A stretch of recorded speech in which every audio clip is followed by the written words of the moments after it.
Hi everyone, welcome to episode 8 of Mind the Gap from Varane Performance. So I'm Tom Holmes, founding director of Varane Performance, the leading digital transformation consultancy focusing on finance and HR and change. And today we're talking about the business case for compassion, and I'm delighted to be joined by Karen Skehel, who's director of Walk on Waves, Walk on Waves coaching, who is an expert on compassion and why that is important for business. So welcome, Karen. Thank you, Tom. Thank you so much for having me. Really happy to be here to talk about one of my favourite subjects. Well, we call this the business case for compassion. So in a nutshell, Karen, what is the business case for compassion, and what's the story? Why should we be caring about compassion at this point? Because it makes a significant difference to the results business get from a perspective of the people's well-being and their performance. And I will admit to being somewhat biased about it, but it is a must-do, if you like, series of interventions for every organisation who wants to get, results and create people that are happy and performing. But not so many organisations are tuned into it because it is a newer concept in the business world, although it has been around, let's say, in the NHS for a number of years, and it's part of their core values. Well, I've heard of things like well-being, and that's been a topic of conversation for some years now, with a lot of focus from business, and I think we've got a general understanding of what that means.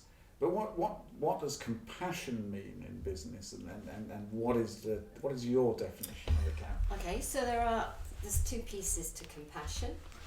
There is compassion towards self, and there's compassion towards others. So if I start with compassion towards self, that is about treating ourselves with kindness in terms of the way we speak to ourselves and the way we behave towards ourselves. It's also reminding ourselves that whatever we're experiencing, that we're not alone. We are part of the human race, so if we're experiencing anxiety, sadness, anger, common human emotions, feeling inadequate, lacking in confidence, whatever it is, we're not alone. Everybody, including the most successful, if you like, business leader on the planet, will experience those emotions from time to time. And then there's the other piece about how we are with our emotions.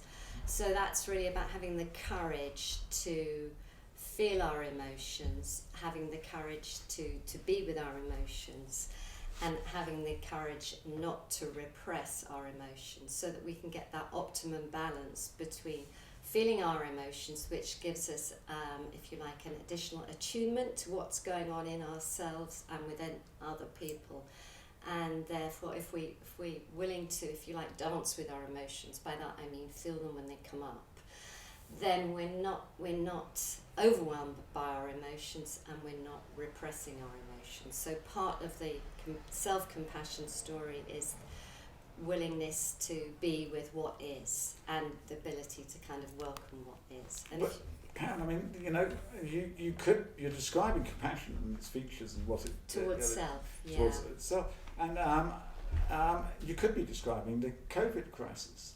All of the feelings you've described, all of the things are the kind of emotions, thoughts, concerns, difficulties, which over the last 25 months, all of our organisations, the leaders, I've been doing these kind of webinars for 25 months, and that's exactly the kind of feeling and concerns which COVID has generated. So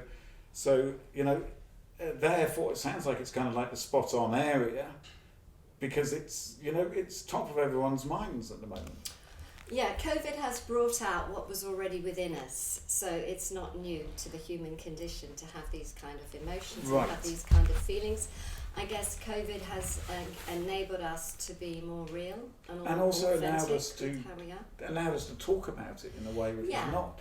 You did not get business leaders talking about the well-being of their colleagues at home, you did not get people taking those kind of aspects as seriously 2 or 3 years ago as now. We all know that it's absolutely crucial, right? Yeah, I mean it has. I mean, if there are some gifts of COVID, that is one of them, but it's brought emotional well-being into the foreground, and it's allowed us to be authentic with what we're experiencing, and it's given our colleagues permission to be real with what they're experiencing. And if we're real, then we're no longer alone, if you like, with a particular suffering, whatever kind of suffering that we're experiencing. So already that makes it easier to be with, knowing we're just in the club of the human race, And if you like. yeah, and in terms of things like the business case for compassion, I kind of think about the recent reaction to organisations who apparently have not shown the appropriate levels of compassion. If I think about P&O ferries, the moral approbation of everybody in the UK to the way they treated their staff and colleagues during that period was extraordinary, and really heartfelt, wasn't it? And it strikes me that, you know, not taking proper addressing the compassionate side of their business is causing them it's bringing their business into real disrepute and trouble. But I wouldn't have thought that was the case kind of, 5-6 years ago. It's a completely different world, isn't it? It is, and then within organisations, there's always going to be some organisations who have a more compassion-led culture, and others who haven't considered it. And within each organisation, there's going to be compassion-focused leaders, and there's going to be ones for whom the practice of compassion is more challenging, or doesn't make any sense, or they haven't understood the benefits. But even if they do understand the benefits, it's still, there's a lot of emotional learning, which is different from Indeed, other kinds of learning. But I think, that is true. I think that there were no doubt always businesses where if we took the third sector and our charities, etc., compassion was top of their list of the expressions of their business intent, etc. But it wasn't for P&O ferries. It wasn't for various banks. It wasn't for the rail workers and all this stuff. Where actually now, I think all the commentators, all the customers do consider these aspects. It's kind of, people are genuinely going, are these people in a product which isn't really a caring product, are they being treated in the way I would expect them to be? And are they being treated compassionately in its broadest sense within their organisation? Yeah, and it can be any industry. It's curious because I've been working with industries in the construction industry, very male orientated. Yeah. Ones you might think are least likely to have kind of compassion in the foreground, and they do. And the Bottom on my list. I wouldn't expect them to be even talking to you, Carol. So what were you working with for them? What was they seeking to get? Their interest is supporting their people to develop self-compassion, actually. Mm-hmm. That's their starting point, because there's many ways into creating compassionate cultures. One starting point is the practice of self-compassion. So their interest is in offering self-compassion practices and self-compassion workshops, which is both teaching and practicing the art of self-compassion across all levels in the organisation, not just leadership. How interesting. No, it is interesting. Yeah, what are they trying to address? So I mean, the purpose of compassion, I call it, you may have heard me say this, the WD-40 of the soul, meaning whatever the problem of a kind of emotional kind, and actually a lot, as opposed to solving a technical problem, every emotional problem can be, and the research shows it can be resolved by the different practices of compassion.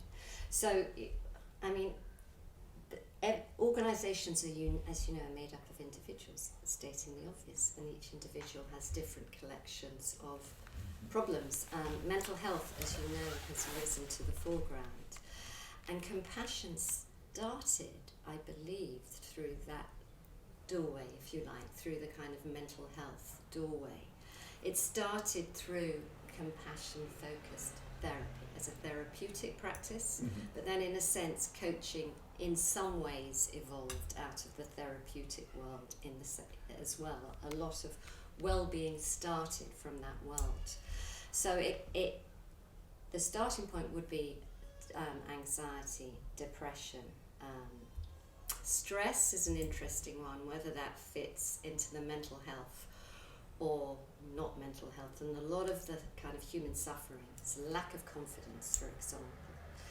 It can move between the kind of mental health world and the what you wouldn't necessarily describe.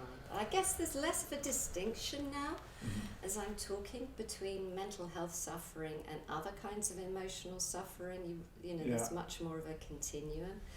And, you know, anxiety is technically a mental health issue, but it exists really within everybody at different times. Now I think about it, applying it to the construction industry makes more sense, but, you know, because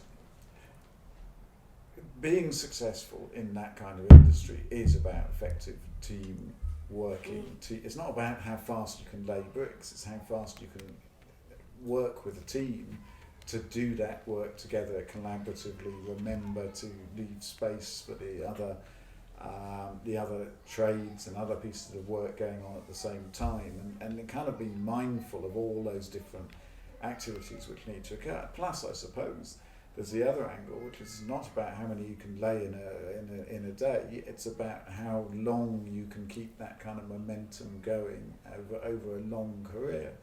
And yeah, I can see that those kind of industries, you know, that macho culture which sometimes pervades many of our industries, it actually doesn't promote what is best for those teams to last for a long period. Yeah, I mean, compassion is promoting feel good in a sense, in the broadest sense of the feel good, and we all know from our own personal experience when we feel good, our interactions with others tend to be positive.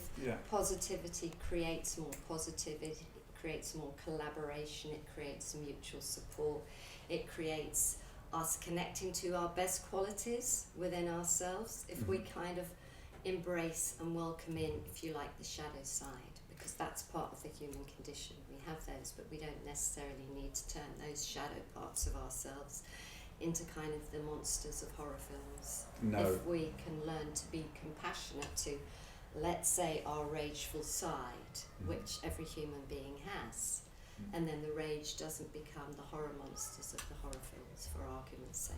Right. So that makes sense. Yes. So the boss or indeed worker who turns up at 9 o'clock every day and by about 10:30 has completely lost it and is shouting at everybody for the rest of the day.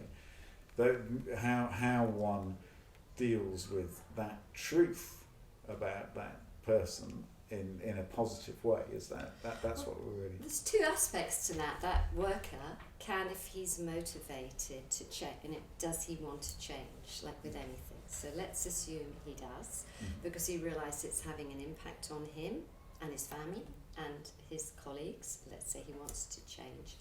He can learn to bring compassion to that rageful part of himself, if you like. Yes. So that part can learn to relax, and his manager, for argument's sake, can learn to be empathic around his struggles and supportive of his struggles, rather than, if you like, destructive in the way that he deals with the rageful employee. And there, in a nutshell, is the business case for compassion.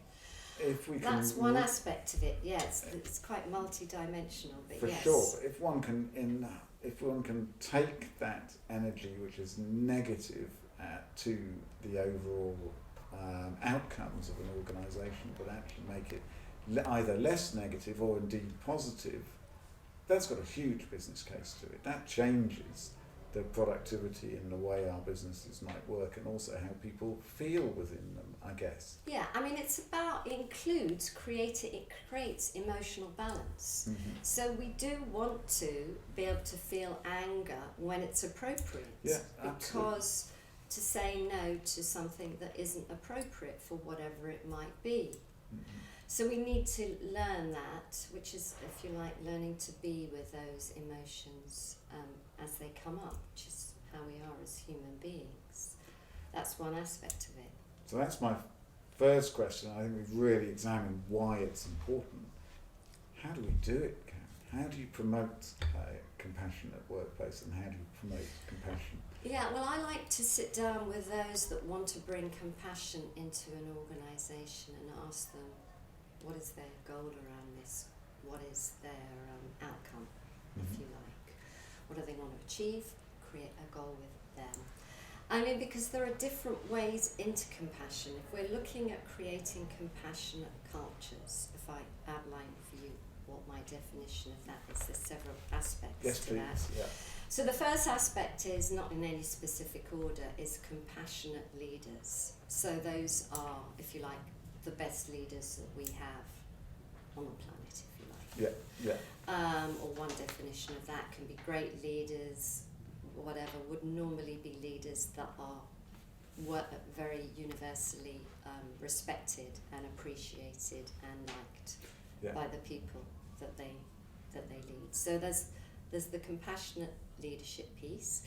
Then there's the learning, the practices of self-compassion, which applies right across the organisation. Mm-hmm. So my work includes compassion-focused wellbeing initiatives, which broadly speaking come from the, if you like, the mindfulness meditation field, but they're a bit more, they're more creative than that, but they come from that field. And then there are self-compassion workshops, which work with different forms of human suffering as a kind of a series of workshops, and explore and create and teach how to bring compassion to different experiences of human suffering. So it could be an angry part, could be a lonely part, could be a fearful part. We all have, I like to work with the paradigm, we all have within us different parts of ourselves. So we might have an angry part at times, a fearful part, a lonely part, an anxious part. I mean, every condition of the human experience lives within each of us. So how to bring compassion to each of those. I'm kind of envisaging these workshops, but what's the kind of ideal size of those workshops that we talk about? Not more than 12. So about a maximum of a dozen people. 6 to 12, because the beauty of this is we can learn a lot from each other. We're learning that we're not alone. And we're getting to share our humanity with our colleagues. But that requires vulnerability. It's a bit of a culture change as well, because we do often hiding in the workplace, we do hiding outside of the workplace. But again, thanks to COVID, we're more starting to come out as human beings, more and more. That's so interesting. That's kind of contradiction in terms, isn't it? Lock us away for 2.5 years, but it's making us come out more. I think it's true. But I think now we can start to be our, if you like, our human selves, which is liberating for us, because a lot of, the form of the suffering, not even connected to COVID, of the human condition, something like the statistics, something like 55% of adults experience insecure attachment, which is in the family of origin. So only 45% experience secure attachment. Secure attachment is beneficial and makes relationships easy and flow. So I think may have got the figures wrong. It's either 55 and 45 or 45 and 50, but it's roughly 50-50. And so about half of us didn't experience secure attachment. So we're looking to, if you like, we have this for one example, an overarching need for approval in the workplace, but it's quite extreme perhaps because we didn't receive that in our family of origin.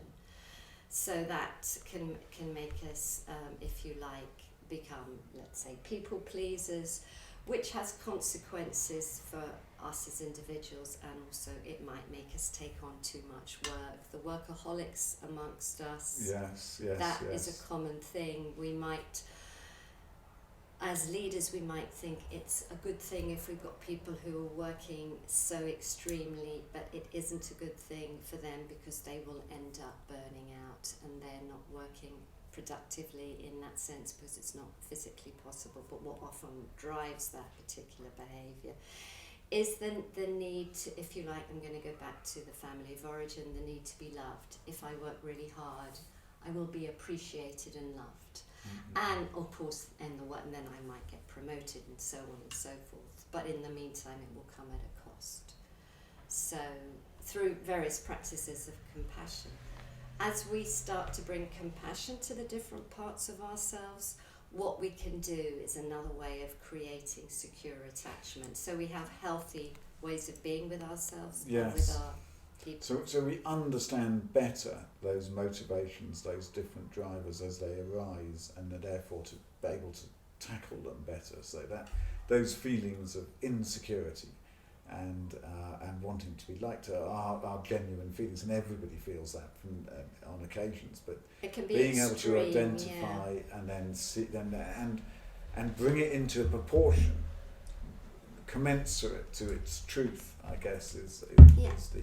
And the practice of compassion to those different parts of ourselves enables us, if you like, because in this paradigm, we have the practice of self-compassion, we have our inner source of compassion and love.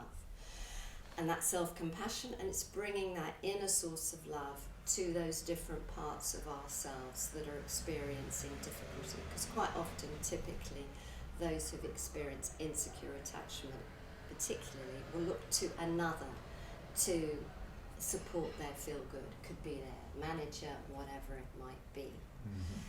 That isn't it. Not to seek to get that from their manager to such an extent, so it creates unhealthiness. So you've got two things going on. It's reducing the need for that constant affirmation, but it's also looking internally to get some of that affirmation internally. So that to me really explains why your practice is about looking at the person and then their interactions with the organisation and how they work, and those two things actually I can see why they interact so closely in this form of practice. And it happens more naturally because as we learn to bring compassion towards ourselves, then our interactions with our colleagues, with our peers, with our managers, with our clients, with our customers is healthy as the human condition allows. So tell me, I get my 12 people together. Is it a team which already exists, or do you advise that they are picked from it's different whatever elements works of for the business? organisation. I'm very much about freedom and choice, so I don't like to prescribe anything. So you set out the benefits of doing so, and then maybe possibly offer the opportunity to join that group, or at least opportunity to not do so if you don't. I'm really all about freedom and choice. I like to encourage people to experience, to give it a try, to give it a taster. And there's always early adopters, and there's people who are more drawn to the whole theme in the first place, and there's people who are more sceptical. But I like those who want to be there to be there. So then that team formulates, and then how does the progression work? So do you meet them every morning for a month? Do you meet them once a month for a year? Do you meet them once? I mean, how does it kind of work? There's a lot of flexibility. I mean, my view is once is never enough for any change work. You can learn some information in one meeting, but you have to put it into practice. So it's typically a weekly or a fortnightly. Monthly is, you've probably forgotten what you did. Yes. If it's monthly, anything. You really want to be fortnightly or weekly.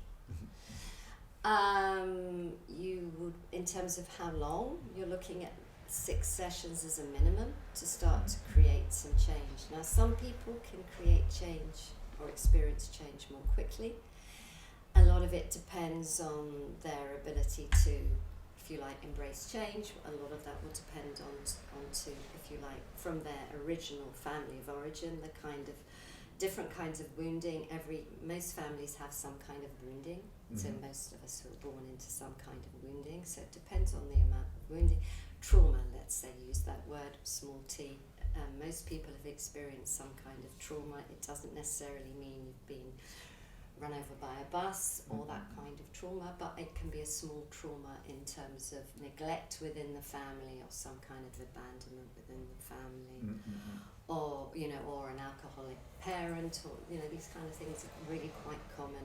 Most people have experienced some of them. Yes. That creates some kind of suffering that people bring into the workplace. Right, and presumably you don't delve into that in detail in these there's exercises. no need for people to share any of their history. This is more of a cognitive type activity.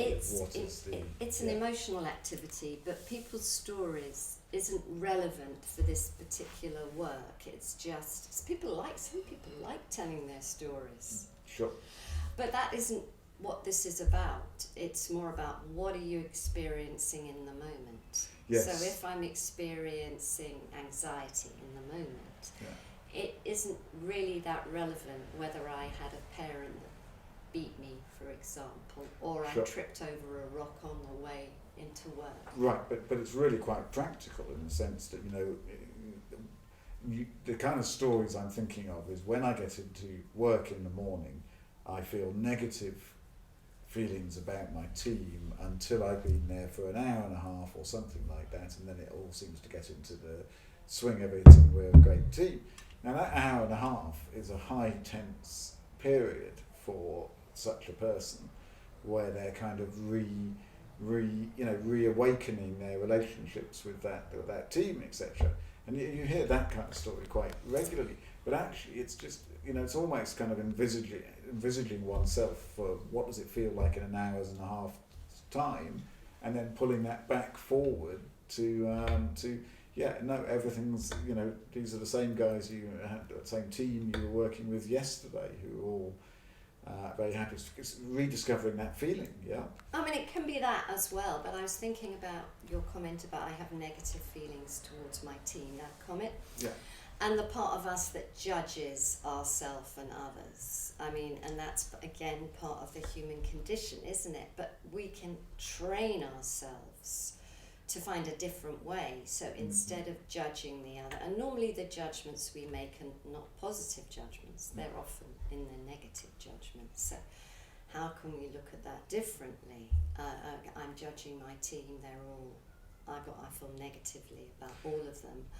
Is this something that's going on within me?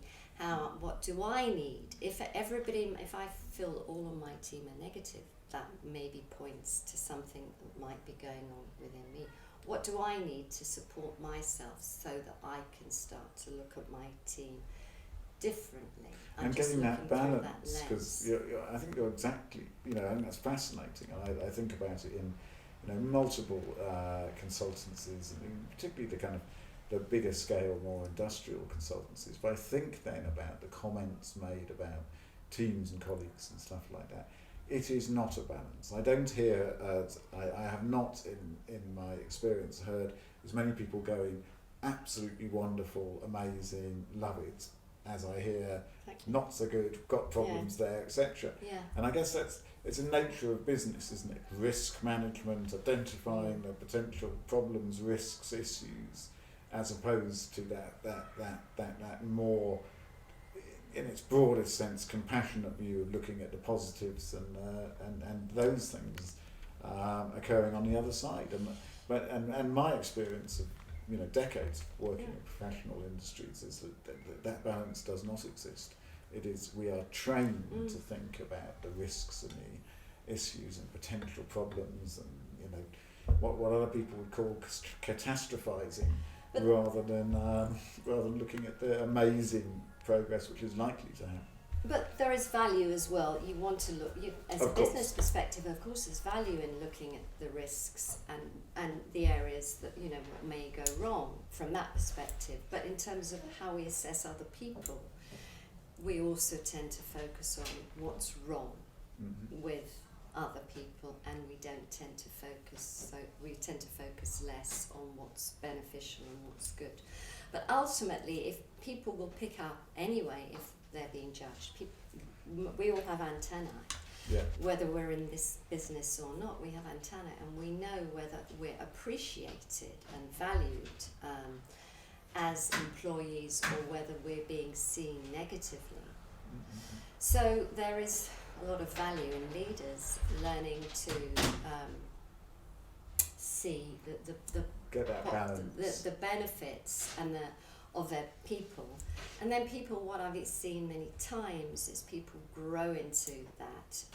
You know, if you're seen positively, you grow into that. Whereas if you're seen negatively, you grow into that. So good brings good. What a surprise, Karen. But we know that, don't we? Now, but we don't always stop and think about that, though, do we? Now, Karen, we've got a video to watch which talks about other leaders and their view of compassion. So should we take a look at that? Shall I say something about that first? Yes, please. So this is the CEO of LinkedIn. He's now actually the executive chairman. He's been with LinkedIn, I think, even before 2008. But he's still there as executive chairman, Jeff Weiner, who is an absolute advocate of compassionate leadership, and that has been instrumental in taking LinkedIn from an organisation very small, 338, to multiple thousand people now, and to be sold to Microsoft for 26 billion. And he would say his whole success as a business is due to the practices of compassion, which is, I'll say a bit more about it after, I think we might have two, after is compassionate leadership and also compassionate well-being. So it's very integrative, his offering. So he ascribes his whole, or a really big proportion of his success to the practice of compassion. I can't wait to see it. Exactly. I've never heard the term compassionate leadership till I met you and started reading about you. What is it exactly? Compassionate management, compassionate leadership is about taking the time to put yourself in another person's shoes. I think within a company, a business, a team, I like to do that to help the other person achieve their objective or achieve what it is that you're trying to accomplish together more effectively. Is it fair to say that compassionate leadership and compassion has not always been your strong suit, Mr. Jeff Weiner? I was reading about you, they said, you know, he can be harsh. He used to be, his reputation. He was harsh, and he used his intelligence as a blunt instrument. That was hurtful. Is that a fair criticism of you? Yeah, a word that you didn't mention that I would have thrown in there for good measure as we're rattling off that list of things I could do better.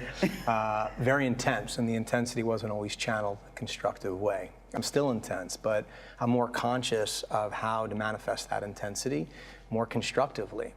In just 8 years, CEO Jeff Weiner has grown LinkedIn's small staff of 338 to over 11,000 employees in various offices around the world today. That's Jeff Weiner. He's one of the few CEOs I know that's gotten a 100% favorable rating from his employees in the past. And to show you something about how he operates, he had a $14 million stock bonus last year. Instead of taking it home to his wife and 2 gorgeous daughters, he put it in a company pool, put it back to the company pool so that and they sold themselves to Microsoft for $19 billion. Yeah. Yep. 26 billion and counting. And that was a whole big secret that it didn't leak out because of he and Satya did that together. By virtue of my role at LinkedIn, I get the chance to speak with students and interns starting their careers just like you. One of the questions I'm most frequently asked is, what advice would I give my 22-year-old self? The advice I would give my 22-year-old self is to be compassionate. I wasn't very compassionate when I was your age. As a matter of fact, I wasn't particularly compassionate until the latter stage of my career. And if it weren't for learning the meaning and value of compassion, it's likely I wouldn't be on this stage today. So that's what I'd like to talk to you about today. The importance of being compassionate and how it can change your career path, your company, and your life. A journalist once described my management style at Yahoo as, quote, wielding his fierce intelligence as a blunt instrument. At least the first part was flattering. Though I wasn't a yeller, I was pretty intense. If I saw something in a presentation that didn't make sense, I could barrage the team with questions. I'd listen with the intent to reply and not seek to understand. I expected other people to do things the way I did and grew frustrated if they didn't. Over time, I realized how unproductive this approach was. Rather than inspire and lift people up, it was a good way to shut people down. So I decided to change. I vowed that as long as I'd be responsible for managing other people, I would aspire to manage compassionately. That meant pausing and being a spectator to my own thoughts, especially when getting emotional. It meant walking a mile in the other person's shoes and understanding their hopes, their fears, their strengths, and their weaknesses. And it meant doing everything within my power to set them up to be successful. I've now been practicing this approach for well over a decade, and I can tell you with absolute conviction that managing compassionately is not just a better way to build a team, it's a better way to build a company. So it's interesting, isn't it? And we're all connected through LinkedIn. Everybody who probably will be watching this. Yes. That's one thing we can relatively be certain we have in common. And this is, if you like, the man in some ways who's responsible probably for us all being connected, in a sense. He mentioned being a spectator on one's own thoughts. Mm-hmm. What did he mean by that, Karen? I didn't quite understand. So another word for that is observer, mm-hmm. because it's quite an interesting practice actually, and I sometimes offer this as a practice because when we're not speaking to another, and even sometimes when we are, our thoughts are running in the background. So if you're walking to the tube, your thoughts are running. It's very hard. And you may or may not be conscious of what you're thinking. Mm-hmm. And often what we're thinking can be quite detrimental to ourselves because we are often programmed, and again I go back to the kind of trauma that we carry, to have negative thoughts. And if we are not conscious of what we're thinking, the negative thoughts are creating damage, more damage, if you like. You've got a bit of a wound, and it's a bit like scratching it. Right. Do you see what I mean? So I leave a meeting, I'm walking to the tube or something like that, and I'm going, oh God, these are the things I should have said. I wish I'd said that and that. So that there's a word for it, but that retrospectiveness where you're kind of. And then you know that can easily turn into how stupid, you know what, did I mess everything up? But so how does one? What should I be doing? Step one is he's talked about being a spectator of his thoughts. So another word is observing, as in watching, as in noticing, as in listening. So first step is to notice, and a way of doing that to be if I want to be really sure of what I'm thinking, I can speak out loud what I'm thinking. So it's an interesting one, but it's not so crazy because nowadays people have got that, when they're walking down the street, they're talking on the phone, and it can sound like they're talking to themselves. So that you can then be really sure about what you're thinking. So step one is being clear about what you're thinking, whether you think out loud or privately. My local tube is Aldgate East. Everyone's talking to themselves. That's fine. So you'll be in the majority, that's fine.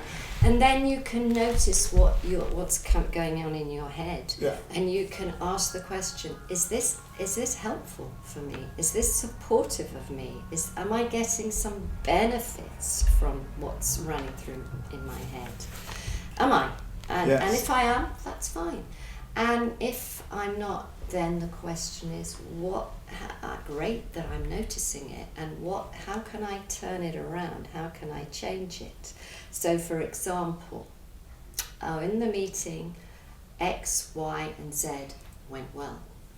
And there were one or two things that I noticed that didn't go as well, but that's okay because it's a great learning opportunity for me. And Only if I'm learning from it's it. an opportunity. By seeing that kind of balance to Yeah. it. Because again, back to that previous thing we were talking about in business, people tending to focus on the negative side of the centre rather than the balance of the things that went well as important as the things that went badly. So I've learnt a really practical step there, Karen, which is after my meetings, when I'm feeling I'm doing this work on my own, that I actually balance it.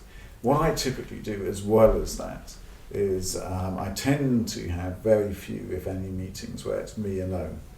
And then I always book quarter of an hour after any meeting of almost any description with the person I've gone to discuss exactly that, those angles, because it's not always helpful doing this all on your own, I think. No, and it's good to have someone to brainstorm with and explore.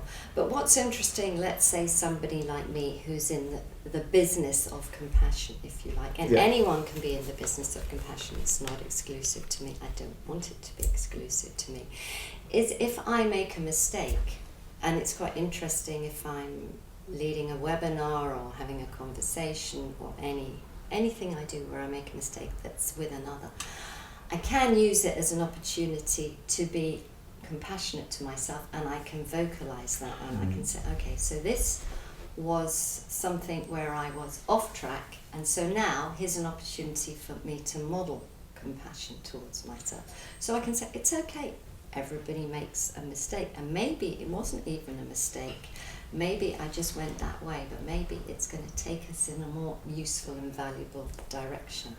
So I can, if you like, showcase, model how to practice it.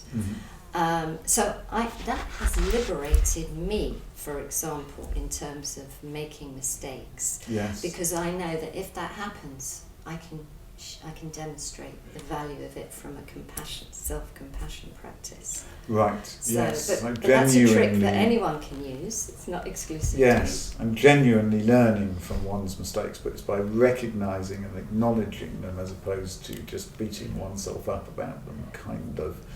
Yeah, and it's human to make mistakes because, again, no one is exempt. And we can also make the same mistake more than once. But that's okay because that's another opportunity to practice compassion. So anytime something goes wrong or there's some difficult emotional experience, then there's an opportunity to practice compassion. And interestingly enough, when everything is going right, we can be more likely to forget about it. So if you like, something going wrong or difficult emotional experiences can keep us in the practice of compassion. But I've also run workshops on how to practice compassion when you forget about it or you're too busy, because the motivation, it's a bit like the dripping tap. You have a dripping tap in your kitchen sink, but it's not that annoying and you can ignore it. And then it bursts and the water's flooding in your kitchen. Then you're on the phone to the plumber. So that's, if you like, if there's a joy of pain. But really we don't want to be having to deal with the plumber. We'd really rather deal with the dripping tap inside of ourselves. Totally. So we want to, I mean, for me it's fortunate because I'm talking compassion, I'm working a lot with compassion. So it's on my radar all the time. So I get to benefit a lot from it because it's in my world.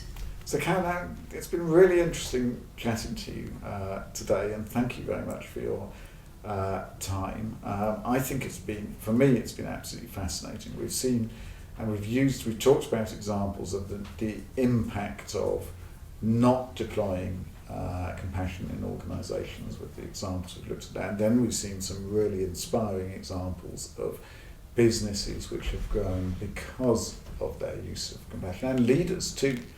And for me, my takeaway is that driving this agenda of compassion is probably one of the most important things we should be focusing on as business leaders as we move forward into the post-COVID world. I also get the strong impression that those who ignore this type of agenda are going to be in a very difficult position given the greater awareness, greater understanding of this which the last couple of years have generated. So Karen, thank you very much for joining me. Tom, thank you for having me. I really enjoyed this conversation. Thank you. Brilliant. So thank you very much everyone for joining us too, and I'll be joined at our next Mind the Gap session in a few weeks' time. So the last two have been fascinating with meditation, or last session, and then compassion this section, and I'm looking forward to our next one. So thank you very much.